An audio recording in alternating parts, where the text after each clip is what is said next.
नमस्कार, V news में सभी का स्वागत है। मैं हूँ वली। अभी मैं जो हूँ डीएफओ ऑफिस के सामने खड़ी हूँ, माया मंदिर के।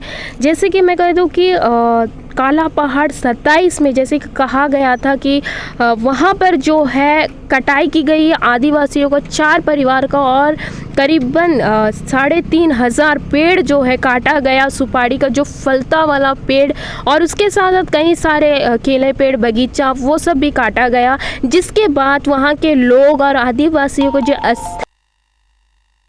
जो आदिवासियों का एसोसिएशन है वो जो है पोर्ट ब्लेयर से पहुंचते हैं, और अभी फ़िलहाल जो है वो अंदर गए हैं डीएफओ से बात करने के लिए। आखिर क्यों किया गया, क्योंकि जब कटाई की गई थी तब वहां पर कोई भी इंटीमेशन नहीं दिया गया था, पहले से कोई भी नोटिस भी नहीं दिया गया था। और उनका भी कहना है जब वो कटाई करने गए थे जिस परिवार का, उस घर में जो है कोई भी उपस्थित उस वक्त नहीं होता है।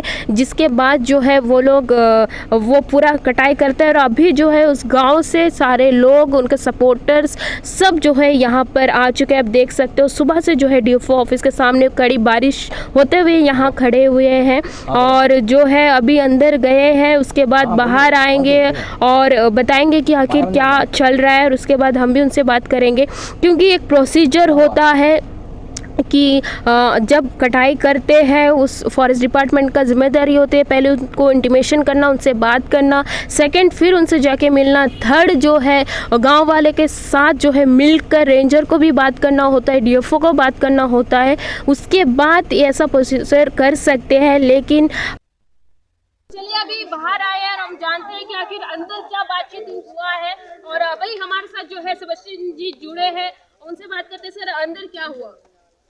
सबसे पहले तो वली जी आपको और संघर्ष को भी बहुत बहुत धन्यवाद कि आप लोग इतने दूर से आप तो डिगलीपुर से आए हैं कवर करने के लिए यहाँ पहुँचे। लंबा रास्ता है और सड़क भी उतना अच्छा नहीं है अभी हमारा अंडमान निकोबार में, लेकिन आप लोग ये जो लोगों का, गरीब लोगों का दर्द को आइलैंड और मेललाइन तक पहुँचाने के लिए आप लोग यहाँ आए हैं, इसके लिए हम आप लोग का शुक्रगुजार हैं।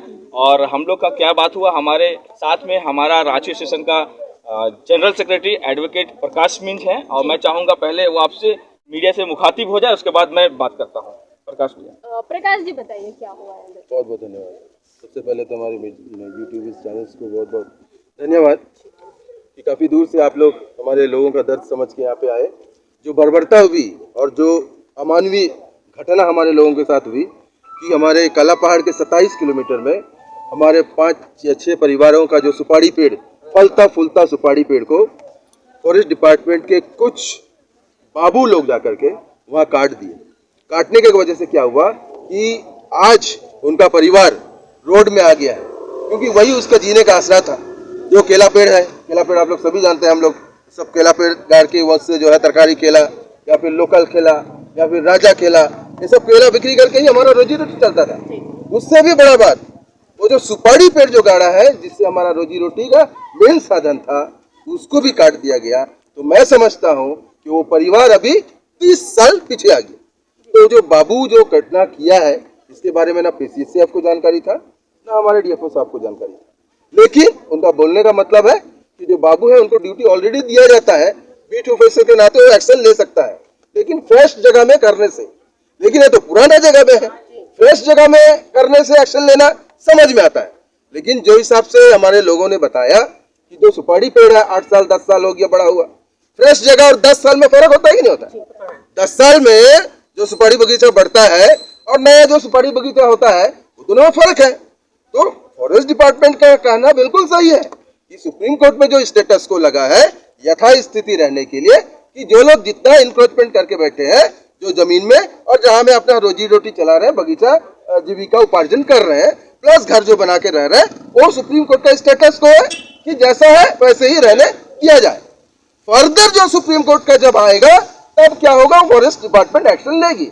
लेकिन अभी जो कार्रवाई चल रहा है सुप्रीम कोर्ट से बहुत जल्द इनके पक्ष में निर्णय आने वाला है, वो अलग बात है।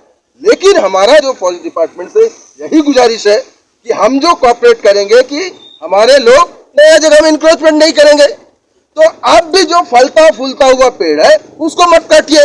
यही हम लोगों ने डीएफओ साहब से बात किया और डीएफओ साहब ने भी ऐसा आश्वासन दिया है। हम चाहते हैं कि हम लोग डीसी साहब से भी जाकर बात करें, क्योंकि नॉर्थ मिडिल का जो एडमिनिस्ट्रेटर है डीसी साहब है, उनसे भी हम लोग अपना दुख बताएंगे।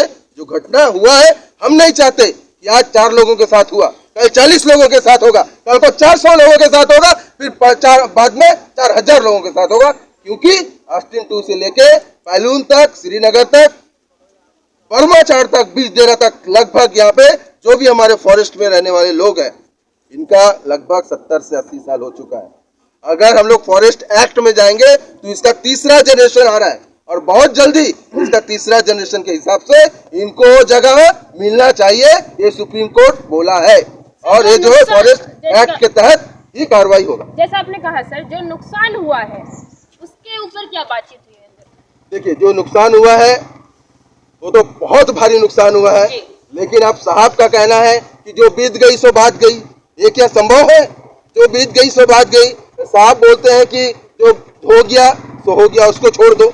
अभी कोई नया साहब आएगा, फिर कोई काटेगा, बोले फिर बीत गया सो बात गई। तो मैं समझता हूँ कि इतने साल तक जो एक्शन नहीं हुआ, तो जो साहब लोग थे एक्शन नहीं लिए, वो इसीलिए नहीं लिए कि सुप्रीम कोर्ट का जब तक जजमेंट नहीं आता तब तक कोई एक्शन नहीं लेना है। ये सुप्रीम कोर्ट साफ साफ शब्दों में कहा।